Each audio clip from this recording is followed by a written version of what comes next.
In the winter of 1878, a substitute teacher working in Cedar Creek, Indiana, stumbled upon a secret that would torment the local Methodist community for generations to come. Over a period of 2 years, 50 children had gone missing from the town's most popular Sunday school program.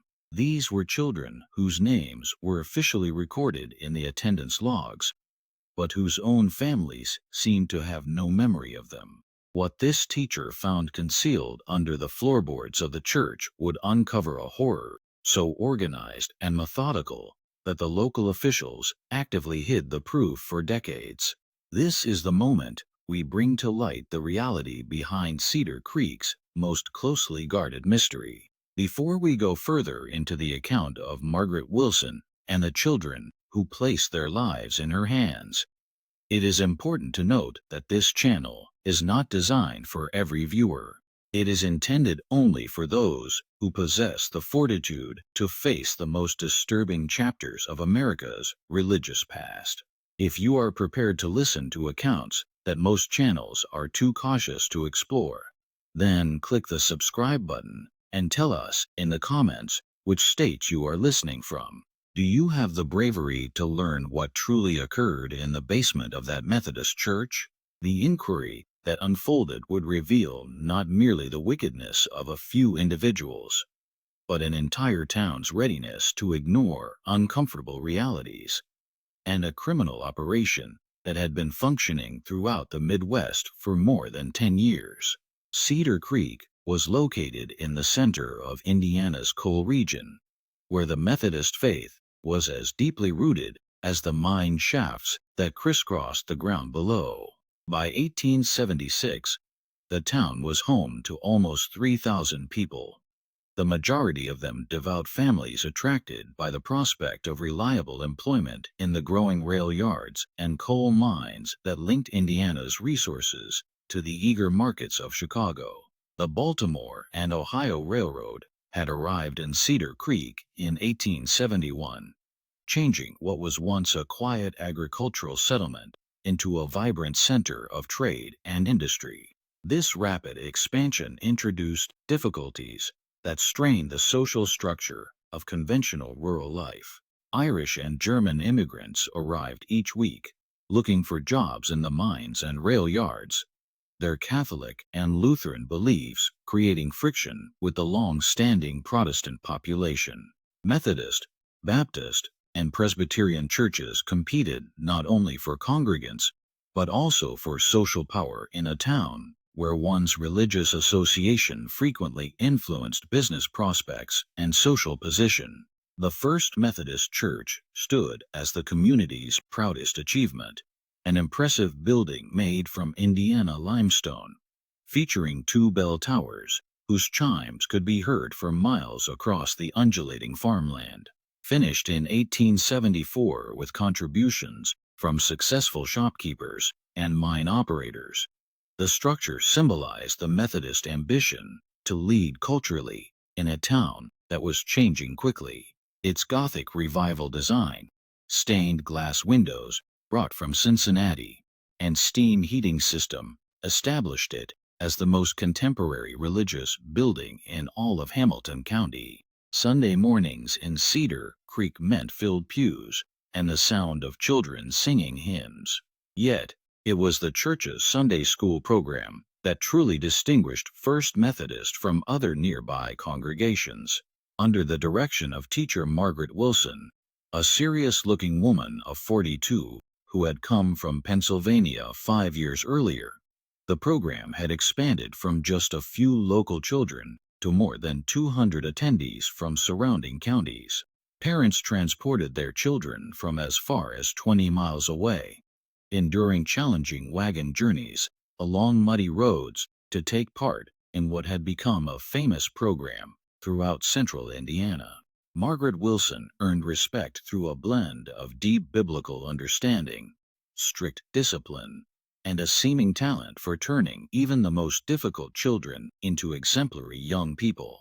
Her previous experience teaching in the industrial schools of Philadelphia had given her practice with children from many different backgrounds, and she appeared to have an innate sense of how to connect with young minds, no matter their family situation or natural talents. Her assistant, Sarah Coleman, a quiet 38-year-old woman who had never married, seemed to have an almost supernatural skill for soothing even the most fidgety child with her calm voice and patient demeanor. Sarah had started in the program 2 years after Margaret's arrival, hailing from a Methodist mission in Cincinnati, where she had worked with children who had no parents. Her recommendations were flawless, and her commitment to the children's well-being seemed total. Together, they were managed by Robert Hayes, a successful businessman in his 50s, who gave generously to enlarge the church's educational spaces. Hayes held ownership stakes in 3 coal mines, 2 grain elevators, and the town's biggest general store. His appointment to the church board was approved by everyone, and his financial support had paid for not only building upgrades, but also the creative educational initiatives that were attracting families from all over the region. What made the Sunday school in Cedar Creek so famous across Hamilton County were the special biblical trips, educational journeys that mixed scripture lessons with tours of historical locations throughout Indiana and nearby states. These were not simple afternoon outings, but complex week-long travels that claimed to make Bible stories real through visits to museums, historic churches, archaeological digs, and even meetings with well-known Methodist teachers and missionaries.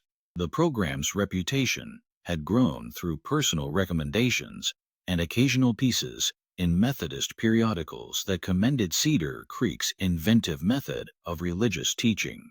Parents all over the area competed to have their children chosen for these esteemed trips, which were described as rare chances for young people to grow beyond the confines of country life. The Methodist Church's focus on education and social advancement made such programs not only acceptable, but praised throughout Protestant America. Since John Wesley's core beliefs had stressed the value of learning and self-improvement, Methodist congregations were anticipated to provide educational chances that went further than simple Bible study. At a time when most children received very little formal education, the possibility of educational travel represented an incredible opportunity for families with limited means. Margaret Wilson's reputation for turning troublesome children into well-behaved models only increased the program's attractiveness. She had arrived in Cedar Creek with reference letters from Methodist leaders in Philadelphia, where her work in industrial schools had been acknowledged for lowering youth crime in some of the city's most difficult areas. Her techniques, which stressed discipline together with broader experiences, seemed ideally matched for a frontier community dealing with the social shifts caused by fast industrial growth. The timing of the program's start had been perfect.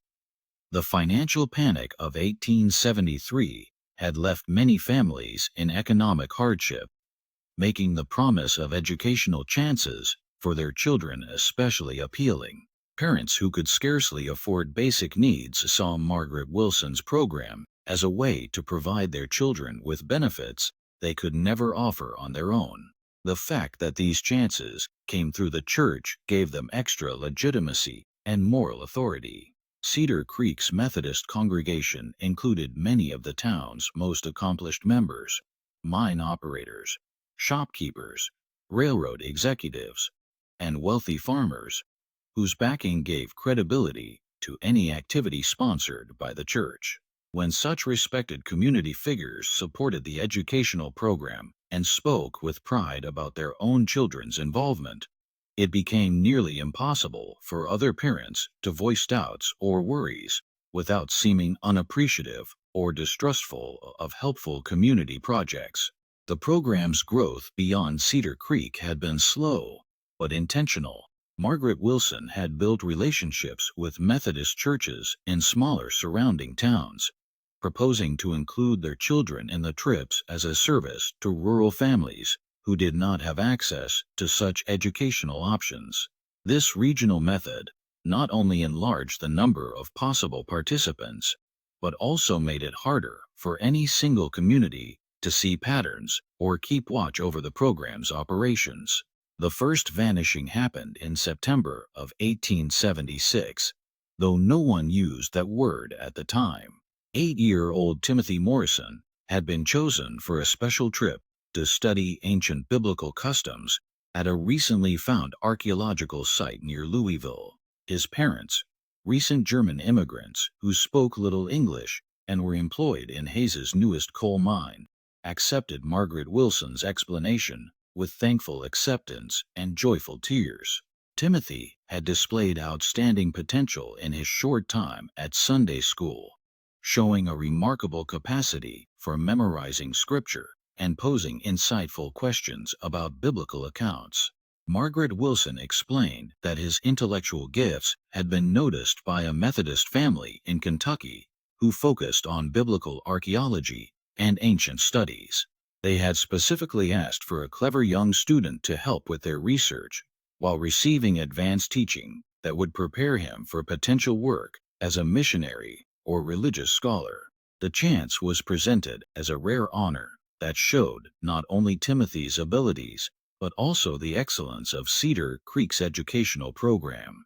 The Morrison family would get regular updates on their son's development, and Timothy would come back after 2 years with knowledge and contacts that could change his life's prospects. For parents who had moved to America hoping to give their children better opportunities than they had in Germany, the offer seemed like a miracle. Timothy's leaving barely made an impression on the community's awareness.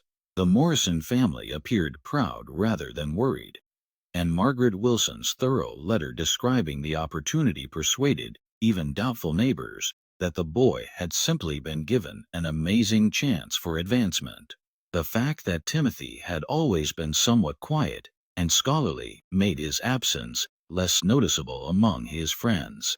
2 weeks later, 10-year-old Mary Catherine Phillips joined a trip centered on missionary work in faraway communities. Her widowed mother, who found it hard to support 3 children on the small earnings from taking in laundry, was promised that Mary Catherine would learn useful skills while helping to start Sunday schools in newly settled areas. The girl's clear intelligence and leadership qualities made her selection seem not only reasonable, but unavoidable. Mary Catherine had been one of the most well-liked children in the Sunday school program, recognized for her skill in assisting younger children with their lessons and her eager involvement in all activities. Margaret Wilson explained that a Methodist mission group in Illinois had specifically requested a competent young girl to help with their work among families moving west. Mary Catherine would get training in teaching methods while helping to spread Methodist education to frontier communities that lacked established churches. The promise of regular letters and an eventual return was joined by the suggestion that Mary Catherine's experience could lead to a job as a professional teacher or missionary, careers that would offer financial stability and social standing far beyond what her current situation could provide. For a widow facing an uncertain future, the opportunity seemed like a gift from God. By Christmas of 1876, 6 more children had left on various educational journeys. Each departure followed the same cautious pattern. Selection founded on shown merit, detailed descriptions of educational possibilities, promises of letters that for some reason never quite happened, and assurances that any silence simply meant the children were deeply focused on their studies. What enabled this organized disappearance was a planned system that had nothing to do with educational worth or spiritual growth.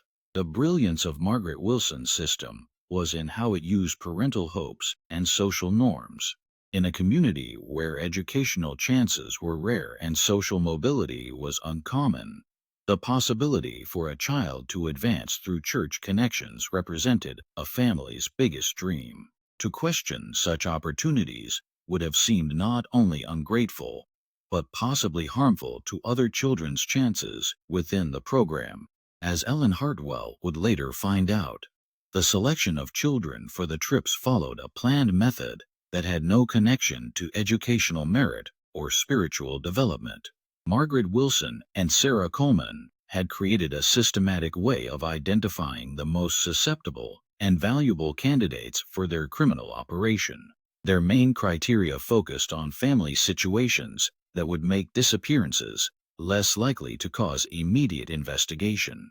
Children from immigrant families were preferred because language obstacles and cultural differences made parents less likely to challenge authority figures or manage complex questions about their children's locations. Newcomers to the community were especially valuable because they did not have established social networks that might notice and look into unexplained absences. Economic hardship played a key role in the selection process.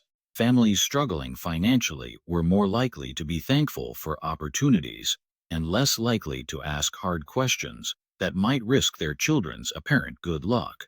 Widowed mothers, large families with limited resources, and parents working in dangerous jobs that could leave children parentless at any moment were all seen as perfect candidates.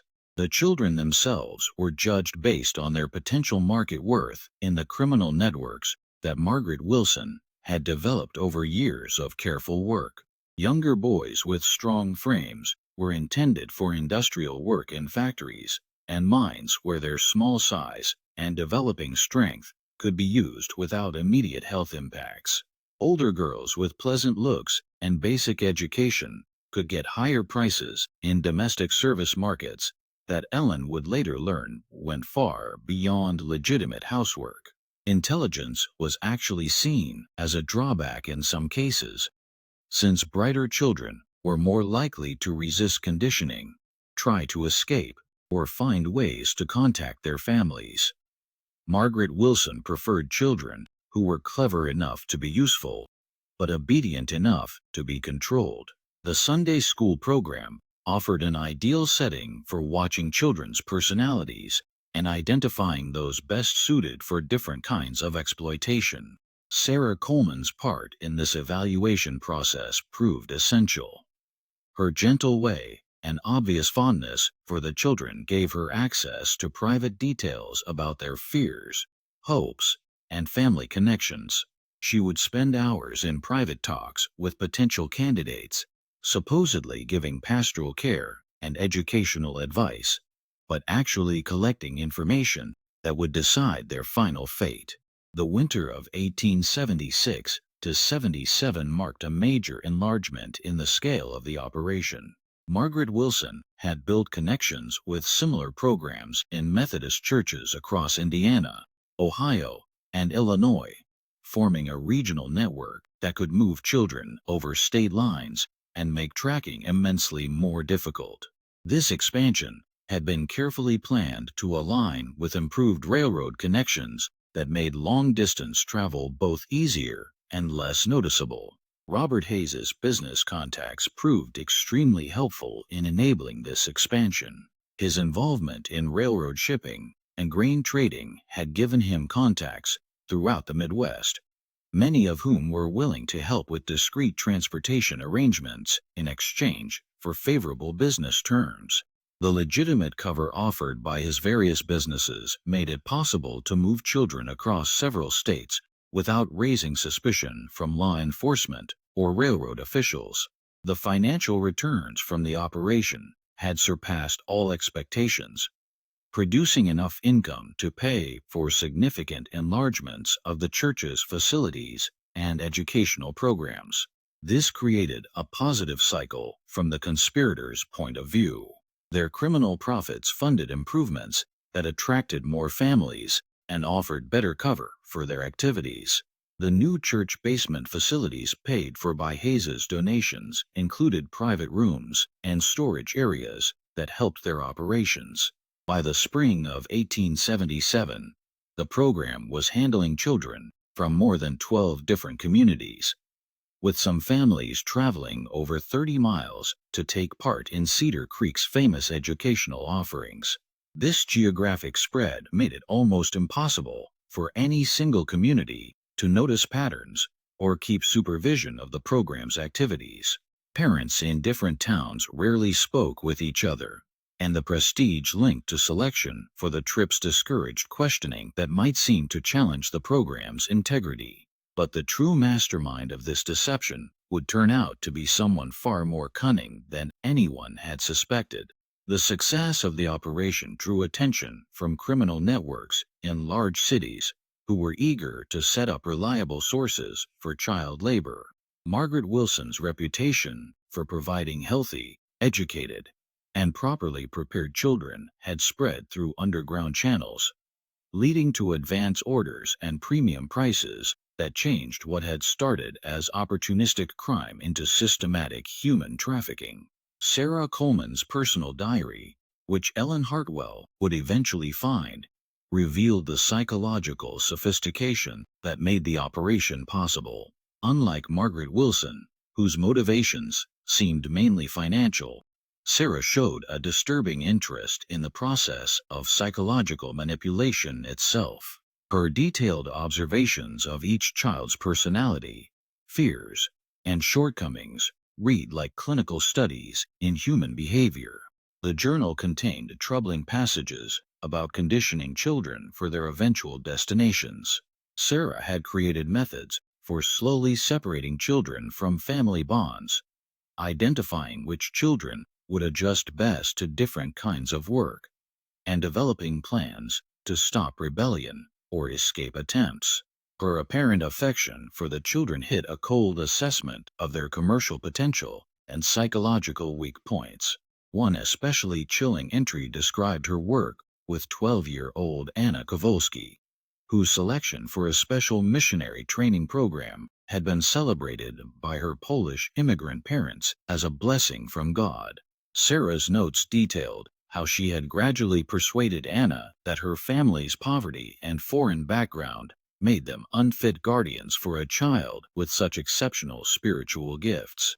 By the time Anna left for her supposed missionary training, she had been convinced that serving God required her to completely abandon her former life. Sarah's methods went beyond individual manipulation to include systematic deception of the wider community. She had created a carefully managed letter system that gave the illusion of ongoing contact with departed children, while actually providing no real communication at all.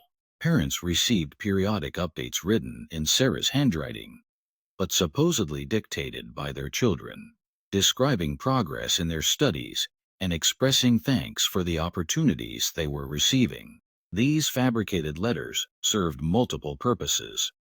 Their main criteria focused on family situations that would make disappearances less likely to cause immediate investigation. Children from immigrant families were preferred because language obstacles and cultural differences made parents less likely to challenge authority figures or manage complex questions about their children's locations. Newcomers to the community were especially valuable because they did not have established social networks that might notice and look into unexplained absences. Economic hardship played a key role in the selection process. Families struggling financially were more likely to be thankful for opportunities and less likely to ask hard questions that might risk their children's apparent good luck. Widowed mothers, large families with limited resources, and parents working in dangerous jobs that could leave children parentless at any moment were all seen as perfect candidates. The children themselves were judged based on their potential market worth in the criminal networks that Margaret Wilson had developed over years of careful work. Younger boys with strong frames were intended for industrial work in factories and mines where their small size and developing strength could be used without immediate health impacts. Older girls with pleasant looks and basic education could get higher prices in domestic service markets that Ellen would later learn went far beyond legitimate housework.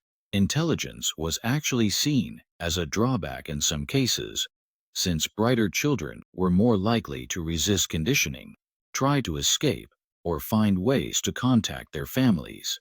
Margaret Wilson preferred children who were clever enough to be useful, but obedient enough to be controlled. The Sunday school program offered an ideal setting for watching children's personalities and identifying those best suited for different kinds of exploitation. Sarah Coleman's part in this evaluation process proved essential.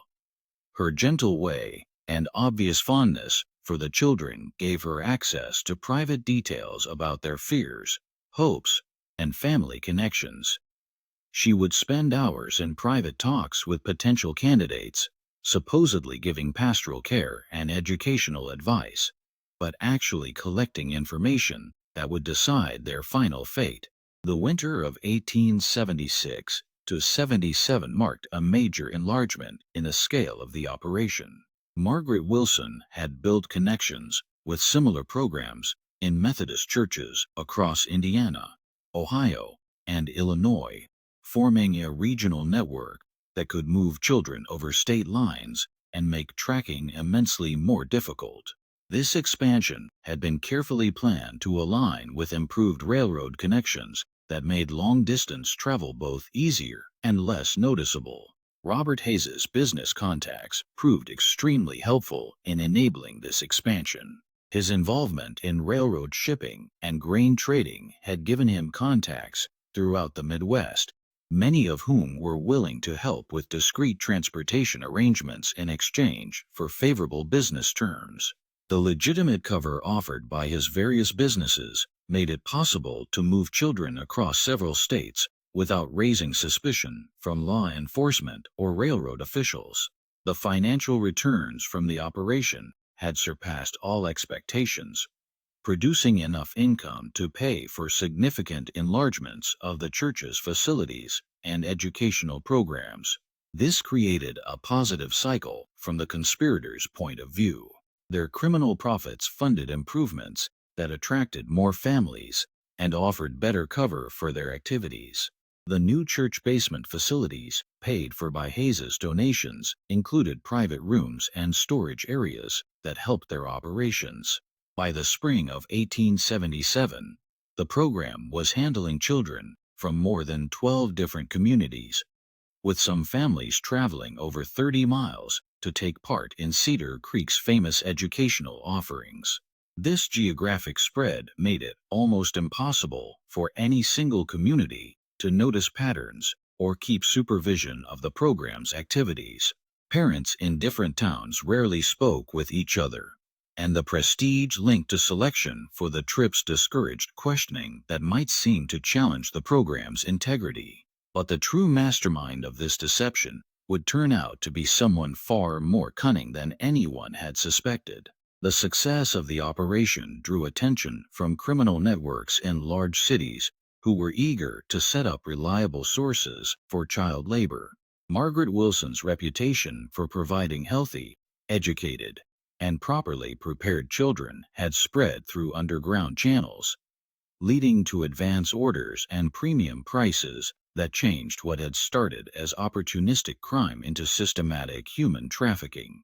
Sarah Coleman's personal diary, which Ellen Hardwell would eventually find, revealed the psychological sophistication that made the operation possible. Unlike Margaret Wilson, whose motivations seemed mainly financial, Sarah showed a disturbing interest in the process of psychological manipulation itself. Her detailed observations of each child's personality, fears, and shortcomings read like clinical studies in human behavior. The journal contained troubling passages about conditioning children for their eventual destinations.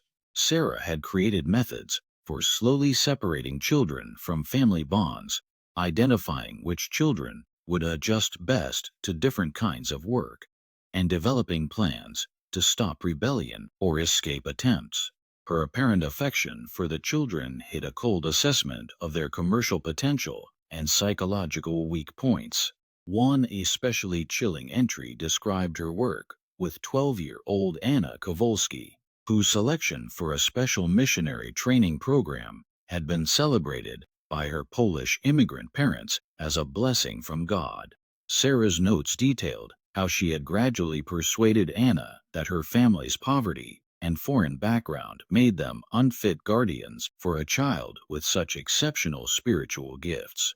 By the time Anna left for her supposed missionary training, she had been convinced that serving God required her to completely abandon her former life. Sarah's methods went beyond individual manipulation to include systematic deception of the wider community. She had created a carefully managed letter system that gave the illusion of ongoing contact with departed children while actually providing no real communication at all. Parents received periodic updates written in Sarah's handwriting, but supposedly dictated by their children, describing progress in their studies and expressing thanks for the opportunities they were receiving. These fabricated letters served multiple purposes. They reassured parents and stopped persistent inquiries that might lead to investigation. They offered seemingly innocent explanations for the children's continued absence and apparent unwillingness to return home. Most importantly, they created a paper trail that could be used to justify the program's activities if questions were ever raised by outside authorities. The sophistication of Sarah's psychological manipulation extended to her relationships with other adults in the community. She had identified key individuals whose support was crucial for maintaining the program's reputation, and had developed specific strategies for managing each relationship.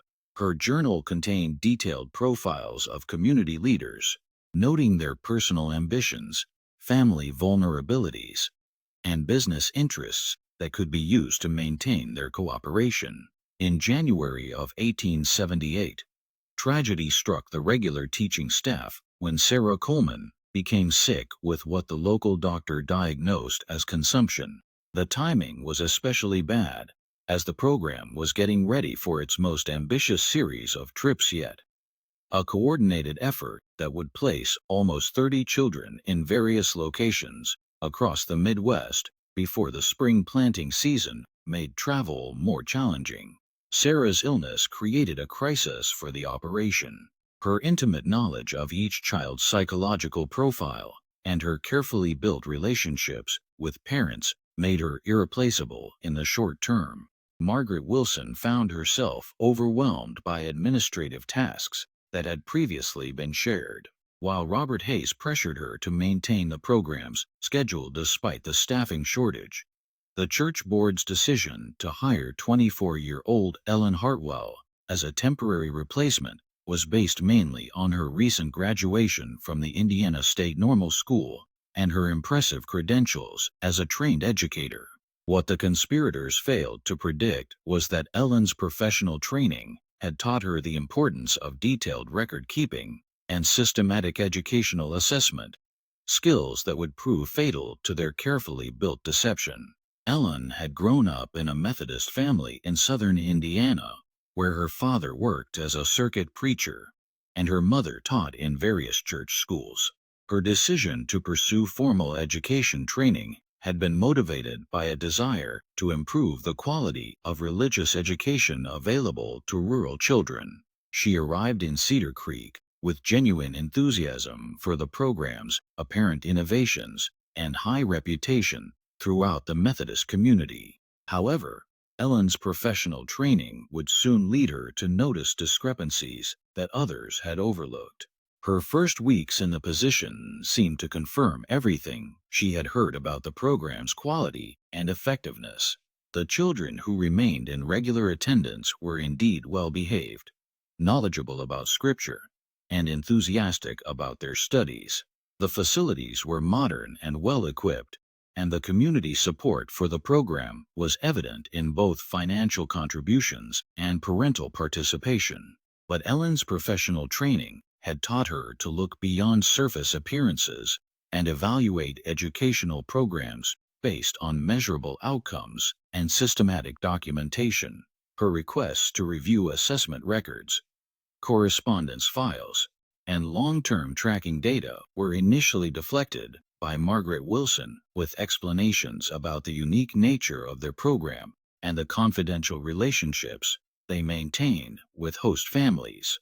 Ellen's first serious concerns arose when she attempted to prepare lesson plans that would build upon the previous year's curriculum.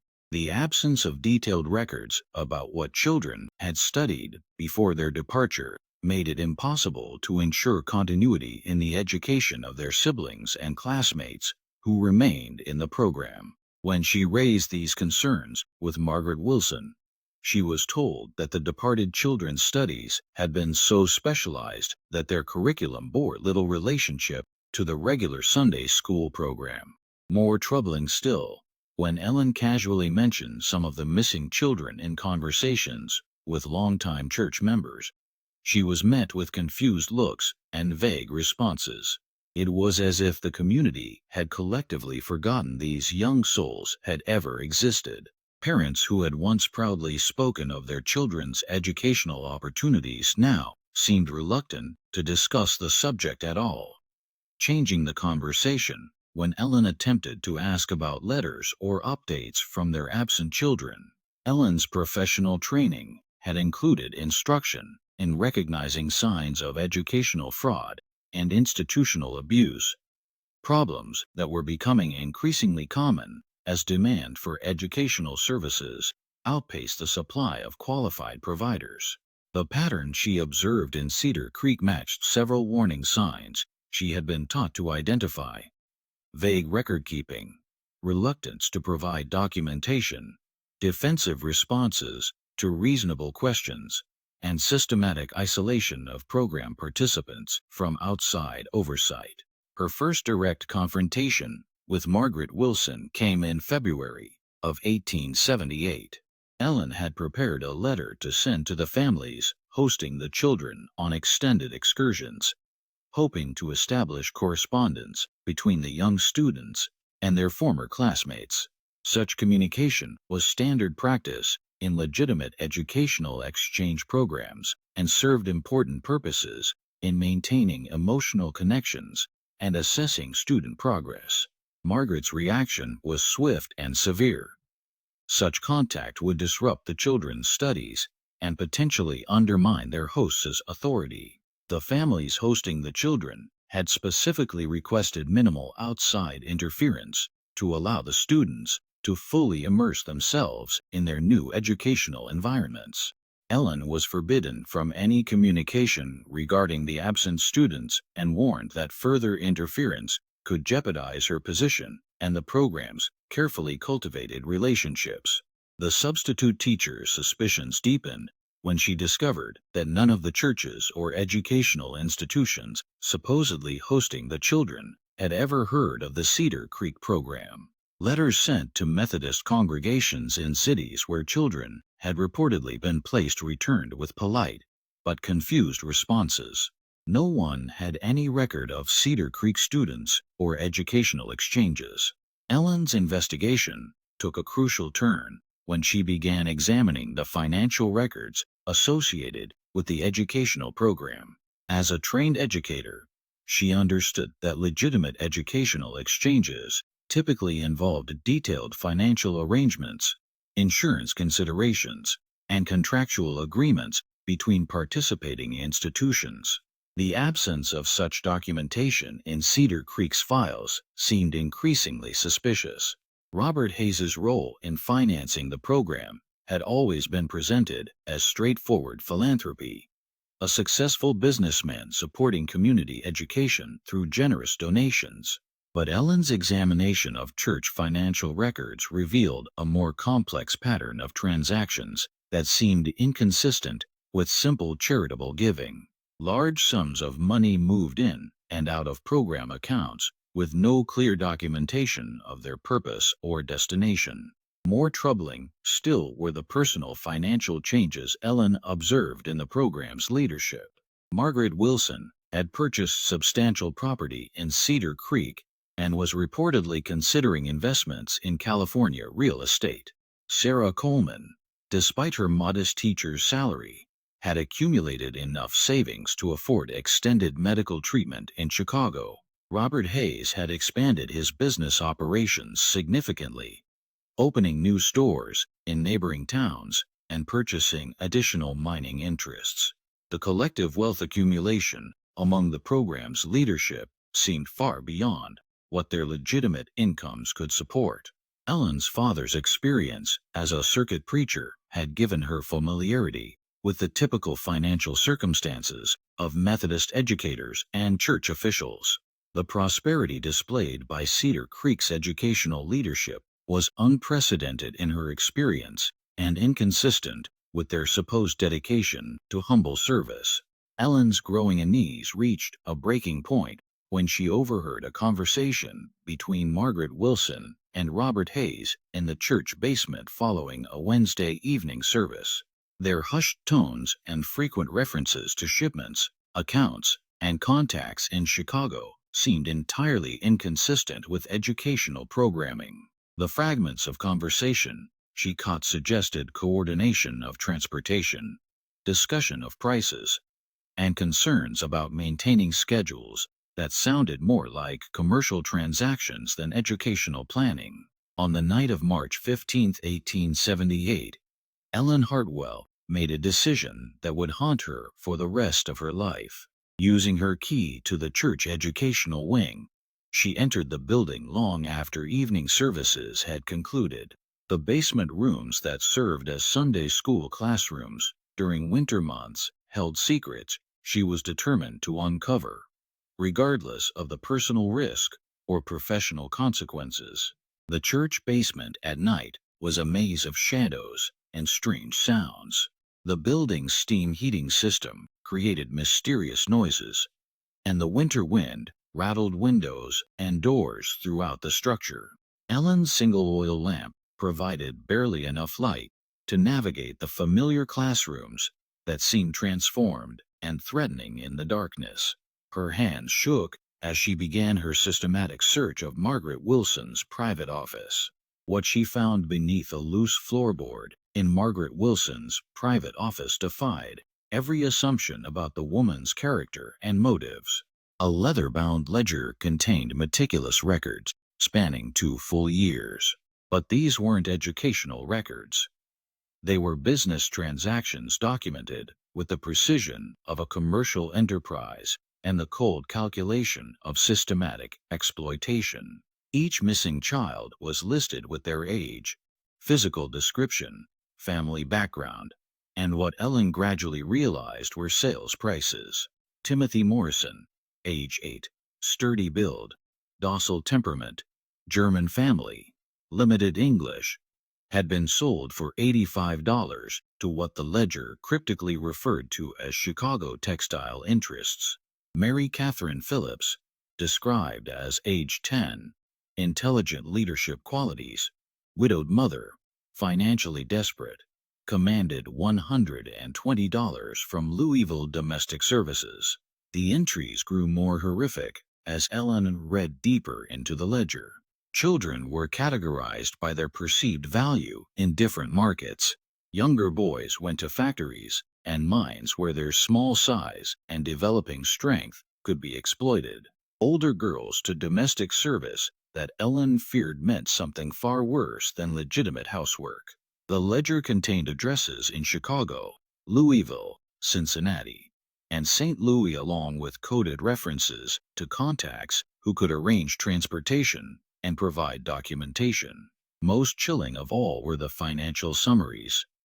Over 2 years, Margaret Wilson, Sarah Coleman, and Robert Hayes had generated over $4,000 in documented revenue from the systematic sale of children, more money than most Cedar Creek families would see in a lifetime. Additional notation suggested this represented only the recorded transactions, with hints of off-books arrangements that could have doubled or tripled their actual profits. The basement yielded additional evidence that painted an even darker picture of the operation's scope and sophistication.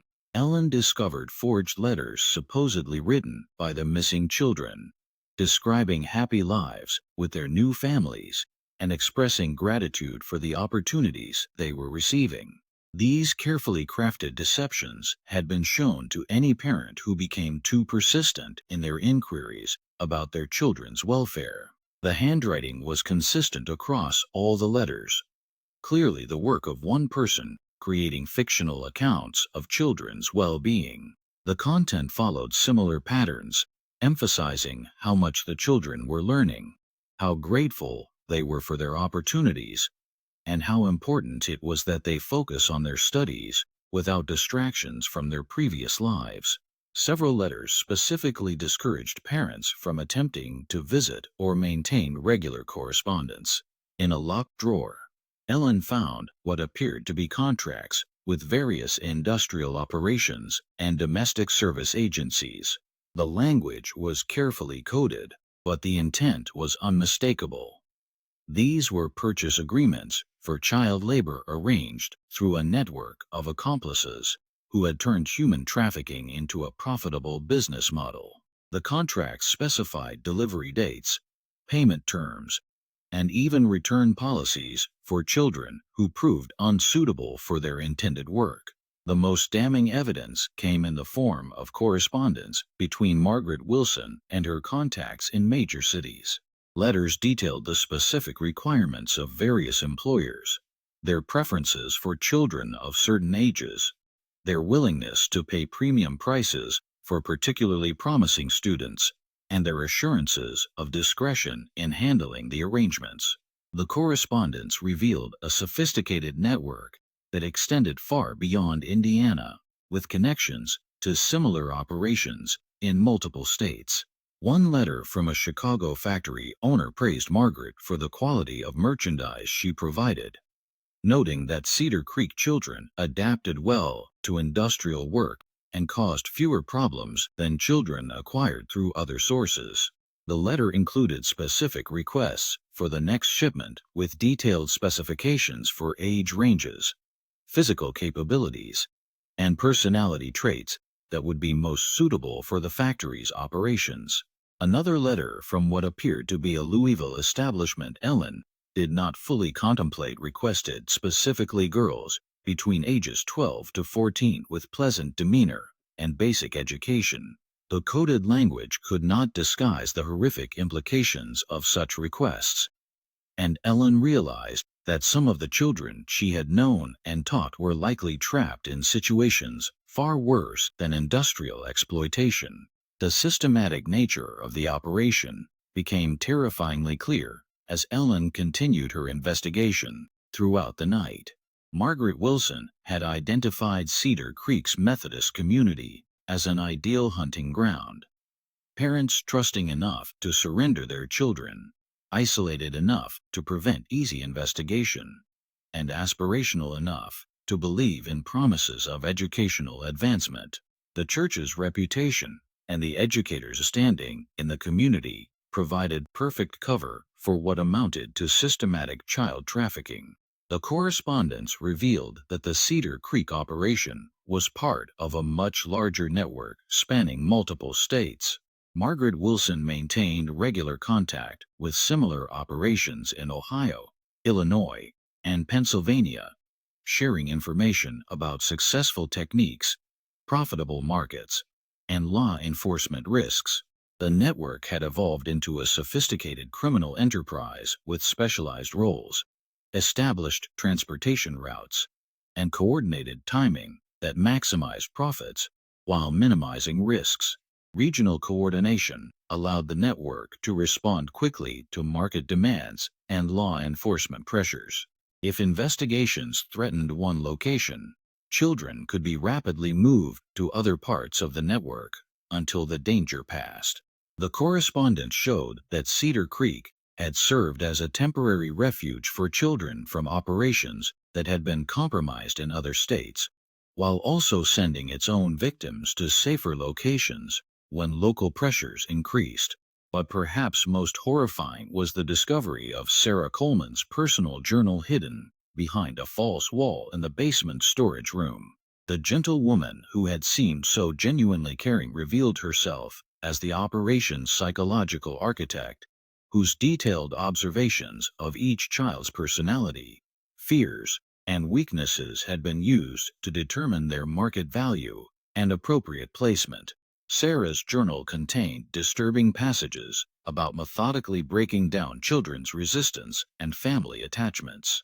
She had developed specific techniques for different types of children, how to convince intelligent children that compliance was their only option, how to use religious instruction to create guilt and submission, and how to identify and exploit each child's deepest fears to ensure cooperation during the transition to their new circumstances. The journal revealed that Sarah's apparent illness was likely fabricated to provide cover for the operation's final phase. Her medical treatment in Chicago was actually coordination with network partners to complete the largest transaction in the operation's history, a bulk sale of over 30 children to various industrial and domestic operations throughout the Midwest. Hidden among Sarah's papers, Ellen discovered something that chilled her more than all the financial records and correspondence combined: fragmentary testimonies from children who had attempted to escape or communicate with their families. These desperate messages had been intercepted and preserved, apparently as insurance against network partners who might consider betraying the operation. One note written in a child's careful handwriting read, "Mama, they told me you didn't want me anymore because I was bad. I work in the big building with the loud machines my hands heard all the time. And I'm so tired. Please come get me. I promise I'll be good." The note was marked with an address in Chicago and a notation indicating it had been intercepted before delivery. The gradual nature of the disappearances had prevented any single dramatic event that might have triggered community alarm. Detective Samuel Morrison of the Indiana State Police, who led the investigation following the arrests, discovered that the conspirators had exploited fundamental aspects of human psychology and social organization. People naturally avoided discussing painful subjects like missing children, especially when presented with reasonable explanations for their absence. The community had collectively participated in a form of willful blindness that allowed the crime to continue undetected. More disturbing still was the revelation that several community members had harbored private suspicions, but had chosen to remain silent rather than challenge respected authority figures. The investigation uncovered at least 6 families who had noticed patterns or inconsistencies, but had convinced themselves that their concerns were unfounded or inappropriate. The social pressure to maintain harmony and trust in church leadership had created an environment where even reasonable suspicions were suppressed. The Methodist Church hierarchy's response revealed institutional priorities that prioritized reputation over accountability, rather than conducting a thorough investigation of how such crimes could have occurred under church auspices. Denominational leaders focused on containing the scandal and minimizing damage to the church's public image. This institutional response created additional barriers to understanding the full scope of the conspiracy and prevented implementation of safeguards that might have protected other communities. Sarah Coleman's journal proved particularly valuable in understanding how the operation had maintained its cover for so long.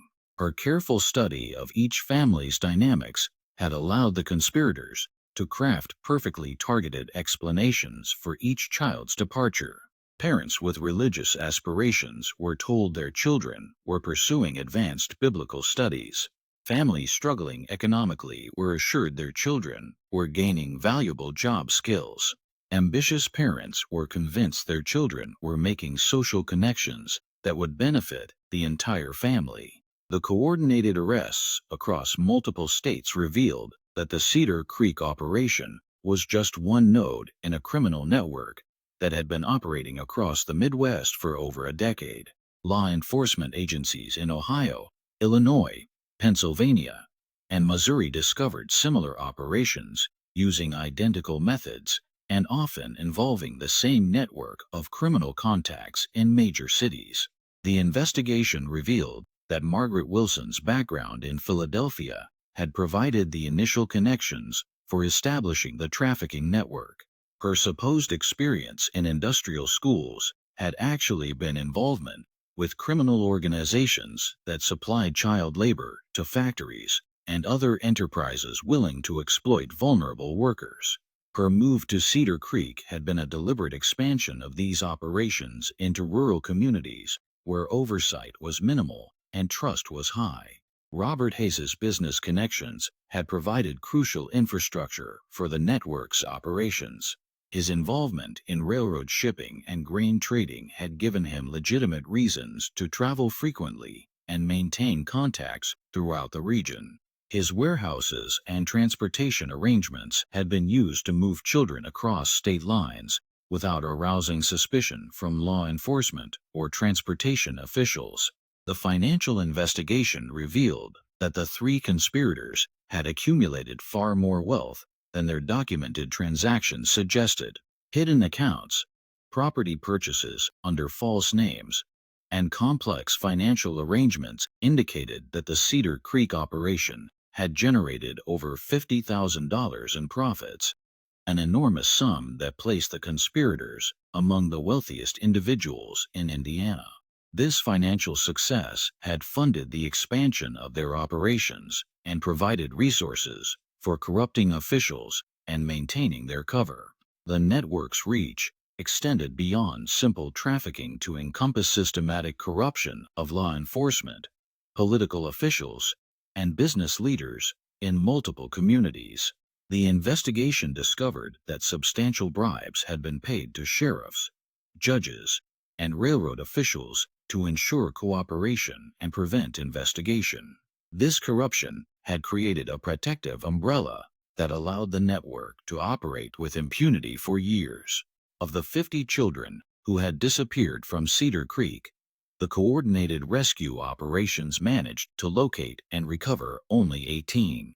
Most had been so thoroughly integrated into industrial operations or domestic service that identifying them proved nearly impossible. The psychological trauma they had endured left many unable to readjust to normal family life, creating a secondary tragedy that haunted Cedar Creek for generations. The rescued children's testimonies revealed the systematic psychological warfare that had accompanied their physical exploitation. They had been told that their families had sold them because they were unwanted burdens, that their suffering was punishment for unspecified sins, and that any attempt to escape or communicate with their former lives would result in severe consequences for both themselves and their families.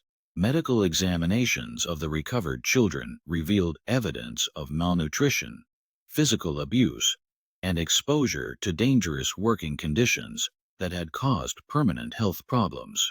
Several children showed signs of industrial accidents, missing fingers, respiratory problems from textile dust, and developmental delays from prolonged exposure to dangerous chemicals.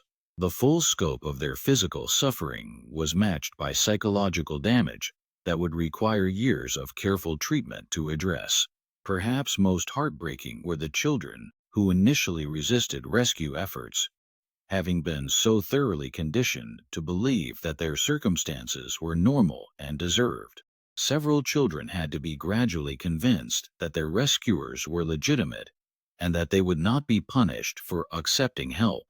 The depth of psychological manipulation they had experienced demonstrated the criminal sophistication of the network's operations. The investigation also revealed that at least 12 children had died while in the custody of their purchasers, victims of industrial accidents, disease, or abuse that would never be properly investigated or prosecuted. These deaths had been covered up through falsified records and corrupt officials who ensured that no inconvenient questions were asked about the fate of children who had supposedly never existed in official documentation. The trials of Margaret Wilson, Sarah Coleman, and Robert Hayes became a sensation throughout Indiana and beyond.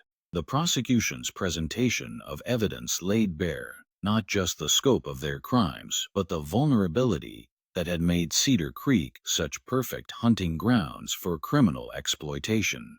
The testimony of rescued children, presented with careful attention to their psychological fragility, provided devastating evidence of the conspiracy's impact. Margaret Wilson's defense attempted to portray her as a misguided idealist who had believed she was providing opportunities for disadvantaged children. This strategy collapsed when prosecutors presented evidence of her detailed financial records and correspondence with criminal contacts that demonstrated clear awareness of the illegal nature of her activities. Her final testimony revealed a calculating individual who had exploited religious faith and parental love for purely financial gain.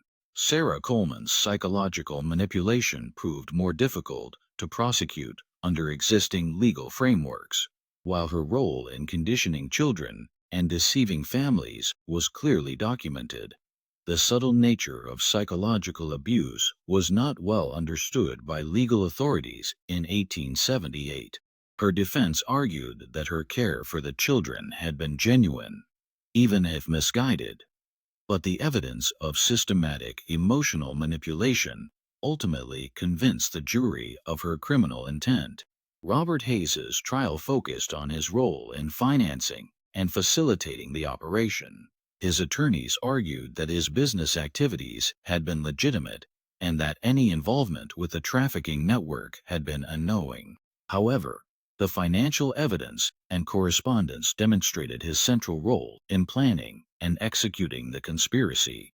His conviction on multiple counts of conspiracy and trafficking resulted in the longest prison sentence of the three conspirators. The legal proceedings also revealed significant gaps in existing laws regarding child trafficking and exploitation. The prosecution had to rely on various fraud, kidnapping, and conspiracy statutes that were not specifically designed to address systematic trafficking operations. The complexity of interstate criminal activity exposed weaknesses in law enforcement coordination that would not be adequately addressed for decades. The Methodist Church's response to the scandal revealed institutional priorities that placed reputation management above accountability and victim support. Rather than conducting a comprehensive investigation of how such crimes could have occurred under church auspices, denominational leaders focused on damage control and distancing themselves from the Cedar Creek operation. Church officials argued that the crimes had been perpetrated by individuals who had deceived the church as thoroughly as they had deceived the community. While technically accurate, this response ignored the institutional failures that had enabled the conspiracy to operate undetected. The lack of oversight, the absence of verification procedures for educational programs, and the culture of unquestioning trust in authority figures had all contributed to creating an environment where such crimes could flourish. The church's refusal to implement systematic reforms or provide support for victims' families created additional trauma for the affected community. Parents who had lost children felt abandoned by the institution they had trusted with their most precious possessions. The lack of institutional accountability reinforced the sense that their children's suffering had been meaningless and that nothing had been learned from the tragedy. Local law enforcement's failures were equally significant. Sheriff Thomas Bradley's investigation revealed that multiple reports and concerns had been dismissed without proper investigation over the 2-year period of the conspiracy's operation. The combination of political corruption, professional incompetence, and social pressure to avoid challenging respected community figures had created a perfect environment for criminal exploitation. The railroad companies, whose infrastructure had been used to transport children across state lines, also escaped accountability for their role in enabling the conspiracy. While their employees' cooperation had been purchased through bribes rather than corporate policy, the lack of oversight and verification procedures for passenger transportation had facilitated the trafficking operation. No significant changes in transportation security or verification procedures resulted from the investigation. Ellen Hartwell's role in exposing the conspiracy made her a hero to some and a pariah to others within the Cedar Creek community. Many residents blamed her for destroying the town's reputation and bringing unwanted attention to their community. The social pressure and hostility she faced in the aftermath of the trials made it impossible for her to continue living in Cedar Creek. The psychological burden of her discovery and its aftermath haunted Ellen for the rest of her life. She had saved 23 children from immediate trafficking, but could not save the 32 who had already disappeared into the criminal network. The knowledge that her earlier action might have prevented additional disappearances created a sense of guilt that no amount of rational analysis could eliminate. Ellen's professional career suffered significant damage from her involvement in the case. Many educational institutions viewed her as a troublemaker who had violated professional norms by investigating her colleagues and superiors. Her attempts to implement safeguards and verification procedures in subsequent positions were often met with resistance from administrators who preferred traditional approaches based on trust and personal relationships. The personal cost of her heroism extended beyond professional consequences to encompass social isolation and psychological trauma. Ellen never married, partly because potential suitors were deterred by her association with the scandal, and partly because her experience had made her profoundly suspicious of people's motivations and claims. She spent the remainder of her career moving between different teaching positions, never staying long enough to form the deep community connections that might have exposed her to similar betrayals. Despite these personal costs, Ellen continued to advocate for educational reforms and child protection measures throughout her career. Her writings and speeches emphasized the importance of institutional oversight, verification procedures, and systematic monitoring of educational programs. While her specific recommendations were rarely implemented during her lifetime, her advocacy contributed to gradual improvements in educational standards and child protection policies. The Cedar Creek scandal had lasting impacts that extended far beyond the immediate community. News coverage of the trials and investigation created national awareness of child trafficking issues and the vulnerability of rural communities to criminal exploitation. However, the lack of systematic follow-up and institutional reform limited the long-term benefits of this increased awareness. The Methodist denomination's handling of the scandal influenced denominational policies regarding educational programs and oversight procedures. While no comprehensive reforms were implemented immediately, the embarrassment and legal liability associated with the Cedar Creek case contributed to gradually increase scrutiny of church-sponsored activities involving children. These changes, while incremental, may have prevented similar large-scale operations in other Methodist communities. The financial impact on Cedar Creek was severe and long-lasting.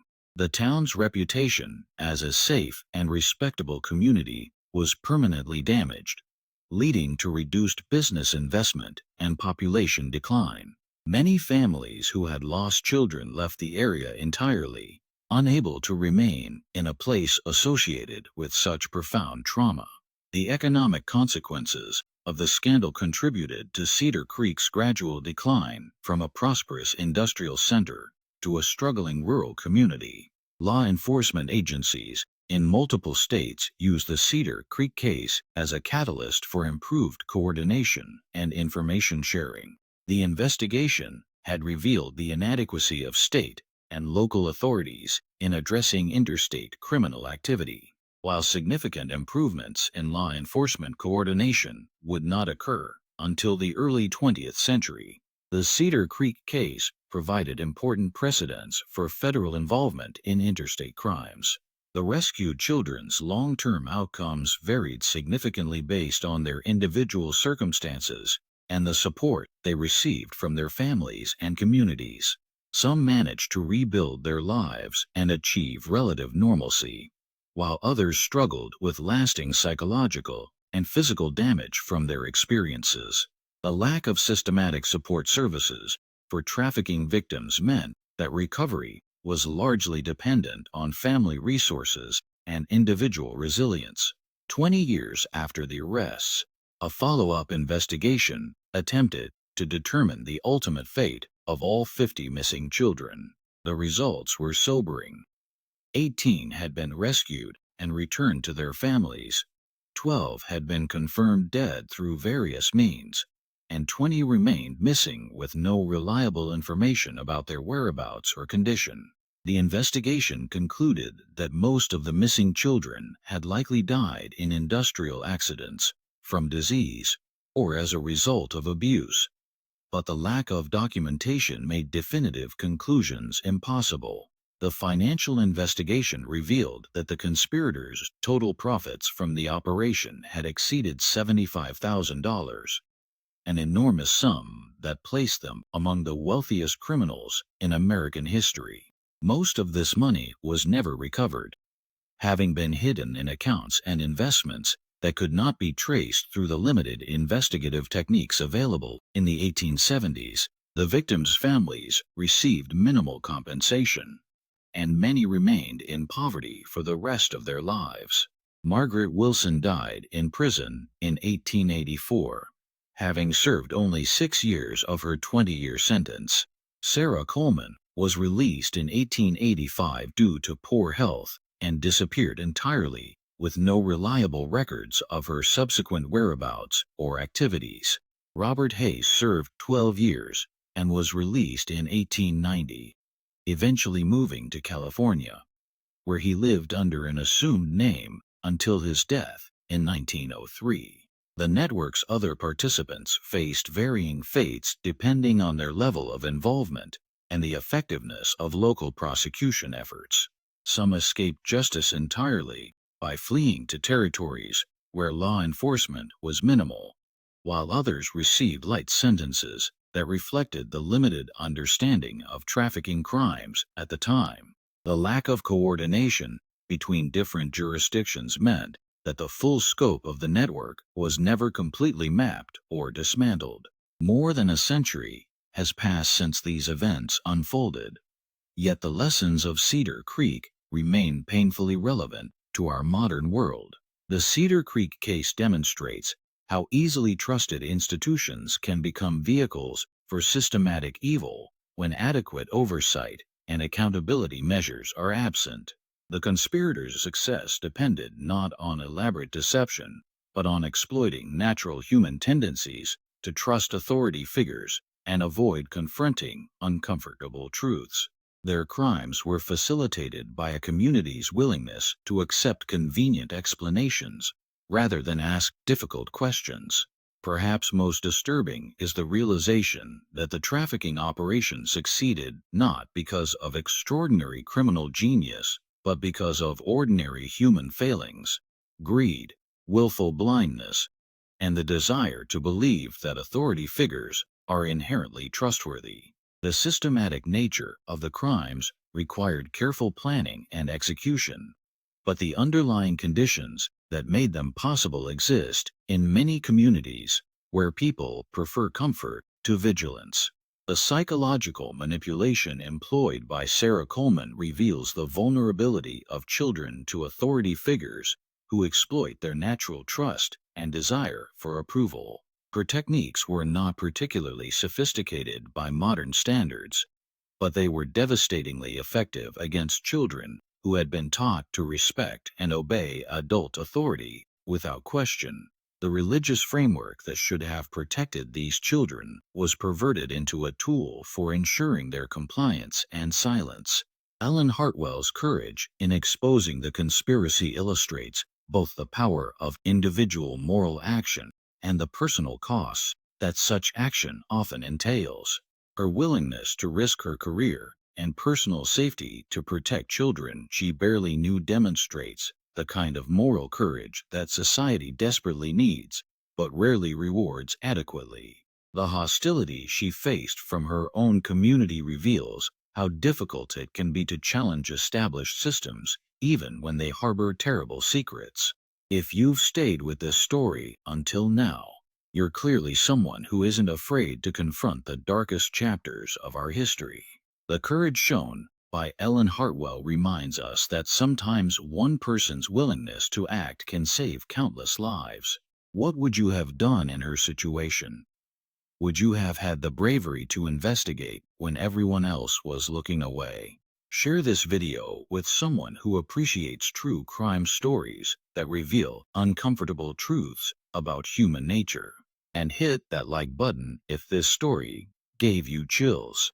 Don't forget to subscribe for more tales that uncover the secrets hidden in America's religious history. The Cedar Creek tragedy raises questions that remain relevant today. How can communities protect vulnerable populations without becoming paralyzed by suspicion? What institutional safeguards can prevent the exploitation of trust while preserving the social cooperation that makes community life possible? How should society balance the presumption of innocence for authority figures against the need to protect those under their care? Modern child protection systems incorporate many lessons learned from cases like Cedar Creek, but new forms of exploitation continue to emerge as technology and social organization evolve. The fundamental human vulnerabilities that the conspirators exploited, parental aspirations, economic desperation, and deference to authority, remain unchanged, creating ongoing challenges for those responsible for protecting children and other vulnerable populations. The institutional failures revealed in the Cedar Creek case, inadequate oversight, resistance to accountability measures, and prioritization of reputation over victim welfare, continue to manifest in contemporary scandals involving religious organizations, educational institutions, and other trusted entities. The specific methods may change, but the underlying patterns of institutional self-protection and victim abandonment remain disturbingly consistent across different eras and contexts. Perhaps the most important lesson from Cedar Creek is that preventing such tragedies requires active vigilance rather than passive trust. Ellen Hartwell's investigation succeeded not because she possessed extraordinary abilities, but because she insisted on documentation, verification, and accountability when others were content to accept reassuring explanations. Her example demonstrates that protecting vulnerable populations requires ordinary people to ask uncomfortable questions and demand satisfactory answers. This mystery shows us how the most trusted institutions can harbor the darkest secrets and how easily we can become complicit in evil through our willingness to believe comfortable lies. What do you think of this story? Do you believe an entire community could truly forget 50 missing children? Or were there others who knew and chose to remain silent? Were Margaret Wilson and her accomplices monsters, or ordinary people corrupted by opportunity and greed? Leave your comment below and share your thoughts about how such tragedies can be prevented in our own time. If you enjoyed this tale of hidden horror and want more stories that uncover America's darkest religious secrets, subscribe, hit the notification bell, and share with someone who appreciates mysteries that challenge what we think we know about the past. The truth about Cedar Creek reminds us that vigilance is the price of protecting the innocent, and that sometimes the greatest evil comes disguised as the greatest good. See you in the next video.